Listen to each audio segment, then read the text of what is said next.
இங்க ஒரு மெக்கானிக் வீட்டுக்கு வரும்போது ரோட் சைடுல பார்த்தா ஒரு கார் பஞ்சர் ஆகி ஆக்சிடென்ட் ஆகிருக்கிறத வந்து பாக்குறான். அதை பார்த்த உடனே ரோட்ல இருக்கக்கூடிய ஆணி எல்லாத்தையும் பார்த்தா பிடுங்கி எடுக்க வந்து ஆரம்பிக்கிறான். ஆக்சுவலா இவன் ஓனா பார்த்தா ஒரு பஞ்சர் ஷாப் ஒன்னு ரோட்டுக்கு மேல வந்து வச்சிருப்பான். இவனுடைய பஞ்சர் ஷாப்புக்கு ஆளானது வரணுன்றதுக்காக நைட் டைம்ல பார்த்தா ரோட்ல ஆணியானதை வந்து அடிச்சு வந்து வைக்கிறான். மறுநாள் காலையில அந்த ரோட்ல போகக்கூடிய கார் எல்லாமே அந்த ஆணில ஏத்தி டயர் ஆனது பஞ்சர் ஆகும். இவனுடைய ஷாப்புக்கு வந்து வராங்க.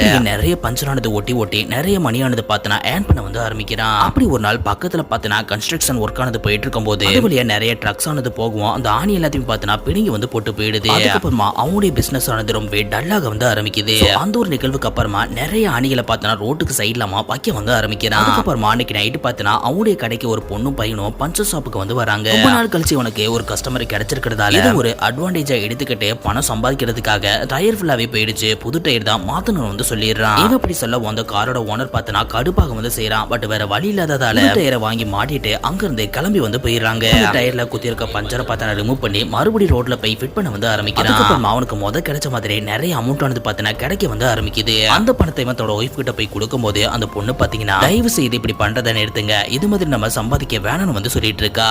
வீடியோ உங்களுக்கு பிடிச்சிருந்துச்சுன்னா சேனலை மறக்காம சப்ஸ்கிரைப் பண்ணுங்க.